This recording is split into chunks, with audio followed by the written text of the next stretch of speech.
doing IELTS testing at the moment? Yes. Have any of you sat an IELTS test yet? No? Yes. So, you have. How did you go? 6.5. Brilliant. So what are you trying to get? What's your goal?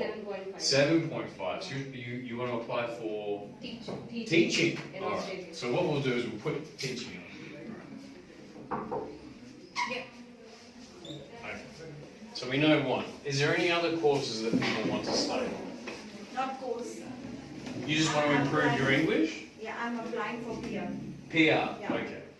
All right. We can't help you with the PR part, but we can certainly help you with the education part. Does anyone else want to study a course? We've got someone who wants to study teaching. Any course regarding paramedical field? Paramedics. We can do that. Yes. Paramedics, yes. And legal. Legal, Anything about legal. like Paralegal. paralegal, so look like being a lawyer. Yes. Yes, all right. So we can do law. Yep. Anything else? Pursue for an MBA. MBA. So we do business. Yep. Yes. Question from MBA. MBA as well. 1, 2 for business. What about you, my Looking friend? for bachelor course in Australia Bachelor. for management. For management. Business All right. management. So we'll do 3 for business. Yep. What about you? He's just. Oh, you're just standing here just filming. Okay. All right. Sure. I'm applying for entrepreneurs actually. Entrepreneurship. All right. Very good. So we'll put these two together. All right. Already done. Done. Teaching. Teaching as well. So we've got 2 for teaching. Your PR and your teaching as well. Yep. And your law. Law. All Oh, right. it's all up to you, Mark. It's all there. Look at that. And over to Julie. So Avantika is one of the great staff that we have here based in Delhi. So if any of you after today have got any more questions, we can organise time for Avantika or her colleague Sadhana to come back here. And Julie works with the 2 colleges, one of those being nursing and health sciences, the other one being medicine and public health. So And with the paramedics. paramedics one, we can certainly, Julie can talk to you a little bit about that. But what we'll do is we'll take maybe 5 to 10 minutes. But the first thing is, do you know where Flinders University is located? Can you tell from my accent where it might be located? What's the greatest cricketing nation in the world? India. No. You're from England. Am I from India? No, you're from England. No, not England. Australia? Australia. Who said Australia? All right. Australia. Has anyone been to Australia? No. None of you. No. Do you know how to draw a map of Australia? No? I'll show you. So if you ever need to draw a map of Australia, it's very easy. What you do is you do this, then that, then that, then that. There's Australia. Except you can't forget the little bit at the bottom. That's Tasmania. Okay? Does anyone know how many million people live in Australia?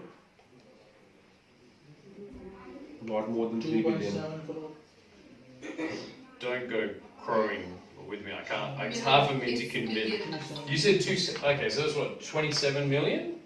Yeah. 30 billion. 30 million? Tell Yeah. us.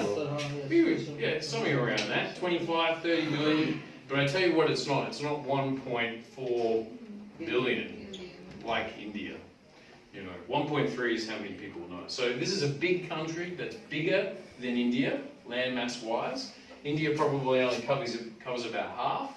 So it's a very big country with a very small amount of people. So the population of Delhi practically lives in the whole of Australia. Yes. And Adelaide, which is where we're from, which is where we'd like you to come and study, and if you want PR, you're welcome to apply, it's just located here. Okay, it's located in the south of Australia. So some of the good things about living in Adelaide, one, is we live there, which is a good thing, right? It's a great place, it's an enjoyable place to live. 2, it's very affordable. And that's the thing about Australia, is that it's quite expensive, okay? It does cost a lot. So Adelaide is about, say on average, 20% more affordable than Sydney or Melbourne. So you'd be more familiar with Sydney or Melbourne. Okay, Sydney's about here, right? and Melbourne's down here. So it's about 1 hour flight from Melbourne. It's about 2.5 hours to Sydney. Okay, so if you've got some relatives that live in one of those cities, you can't drive there on the weekend and see them. It's a long distance away. Okay, so it's a bit of a distance. So we always think Adelaide's a great option. The other thing is it has about 1.3 million people. And the great thing about Adelaide is it's a very livable city. And in fact, Adelaide's ranked in the top 10 most livable cities in the world. So for you, that's a really good thing. And the reason why is that you don't have to battle the traffic every day. Okay, it's an easy place to go. We call it a 20-minute city, right? So 20 minutes. 20 minutes means if Julie rings me and she goes, let's go have lunch, how long are you going to be? 20 minutes. 20 minutes, right? That's the way it is. It's pretty easy to get around, okay? It's good for families, okay? It's good for you to be able to focus on your studies because you're not having to spend all your time driving and moving around the place.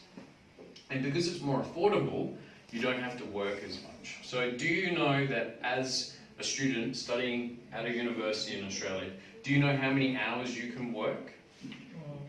20 hours. 20 hours a week. How many hours can you work in a fortnight? Sorry? Over 2 weeks? 2 weeks. The answer's 40. Okay. But during... Welcome.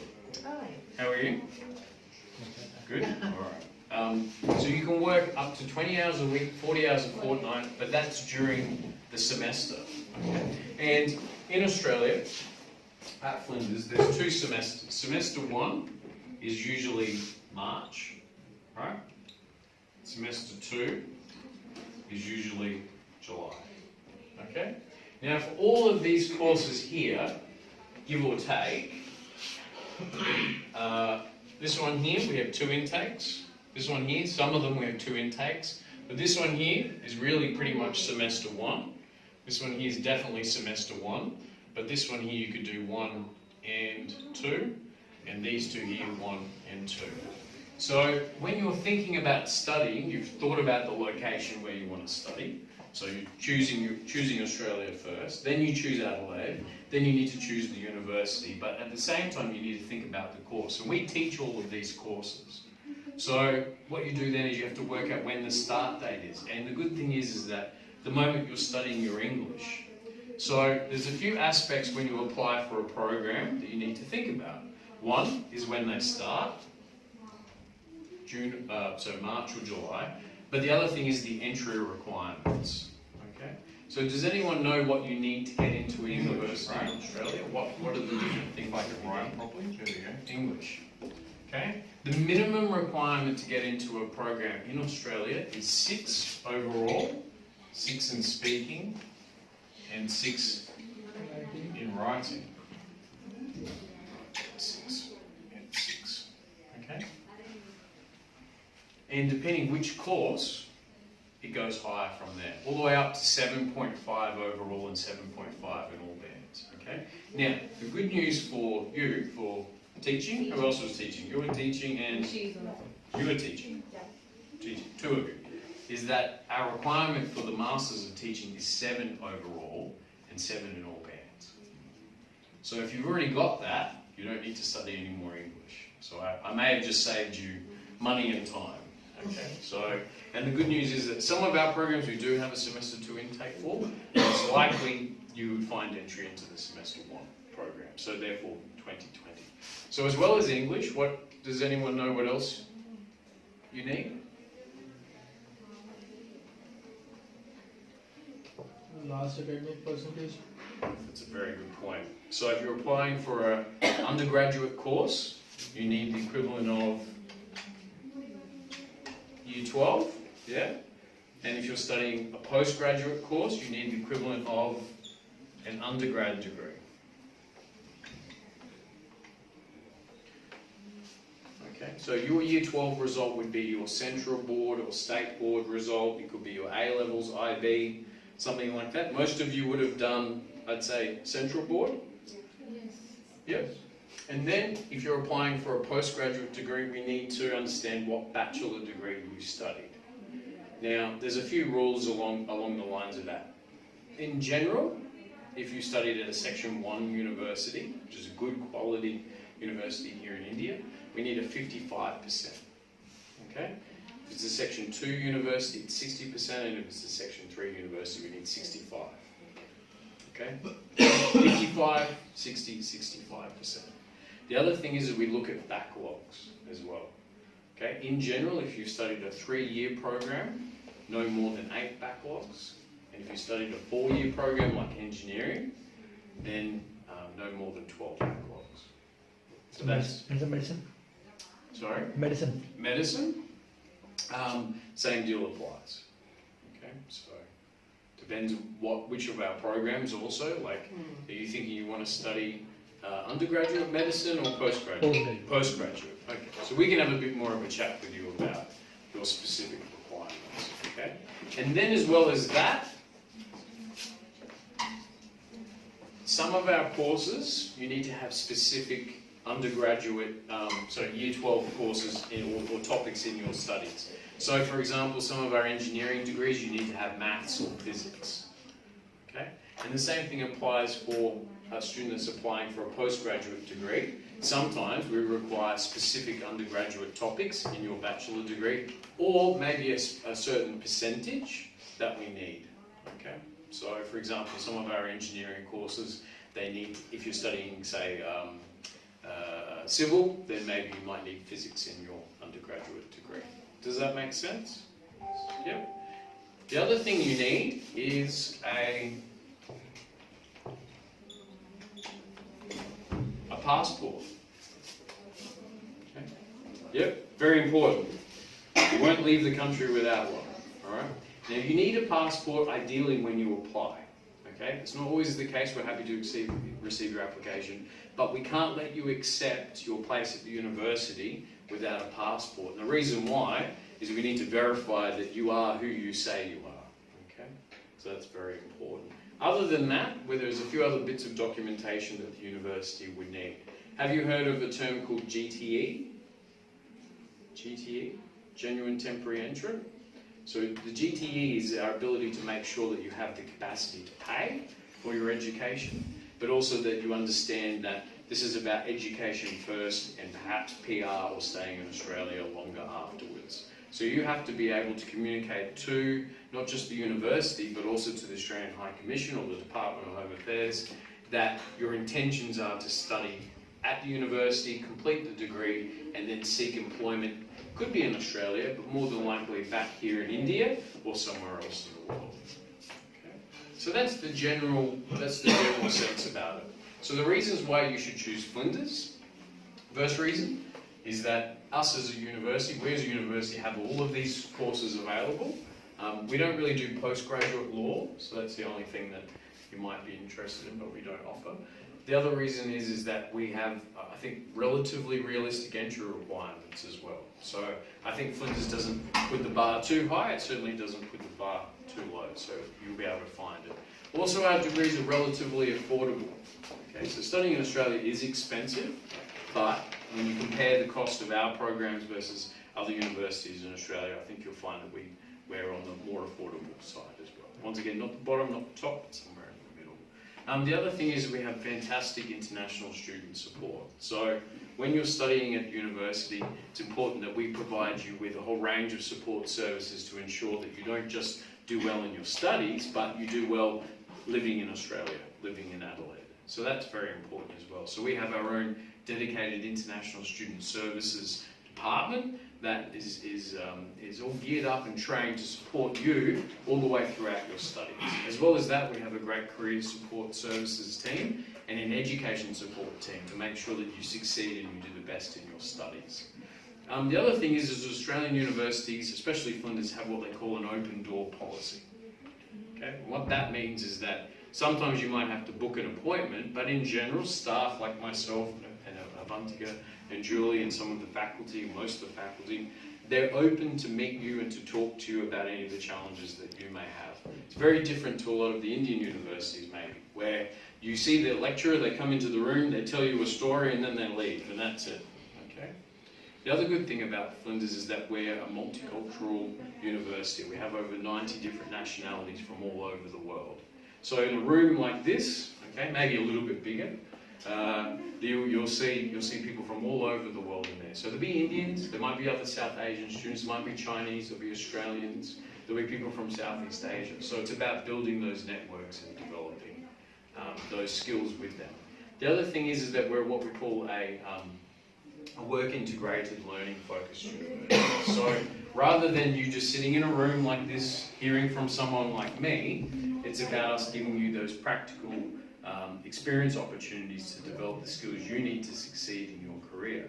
A great example of that is in the Masters of Teaching program. Okay, we have dedicated placements as part of the degree, which is obviously teaching students in schools. So that's part of it.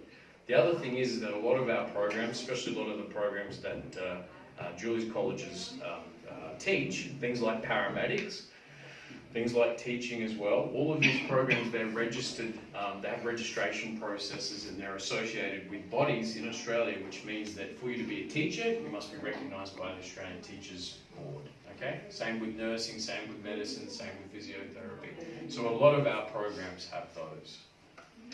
The last bit is actually this part here, which is the enterprise part. One of the cool things at Flinders is that we allow students from all different backgrounds, all different areas of study, to take enterprise topics.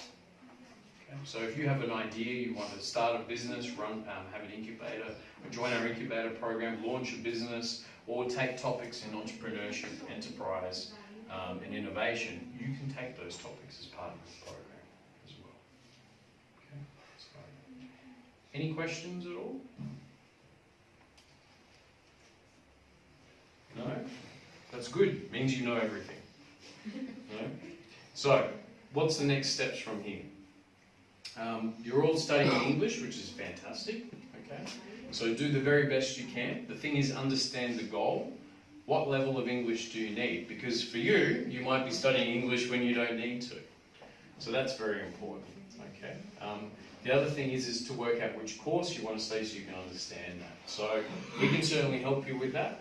And give you a hand trying to help you decide which of these courses best suits you. So the main thing is for you to understand eligibility. Am I eligible to study? And if I'm not, what are my options and where can I go from there? Okay? Alright. So if anyone wants to have a further chat with us, let us know. And what we might do is we'll go into the other room and we can meet with you individually if you like, if you want to run through anything. So you're interested in the medicine program? Both. Yeah. Okay. So we'll start with you Alright, we'll first. start with you. That's Alright. fine. And paramedic, who's the paramedic? Yeah. Yep. Okay, so you want paramedics, you want to talk further about that as well? Yes. Yeah, okay, fantastic. Well, I'm going to go in there. Yep. And maybe you can either come in together or one at a time or whatever. Why don't you both go? Let's go together. Yep, that's fine. We'll go through that now.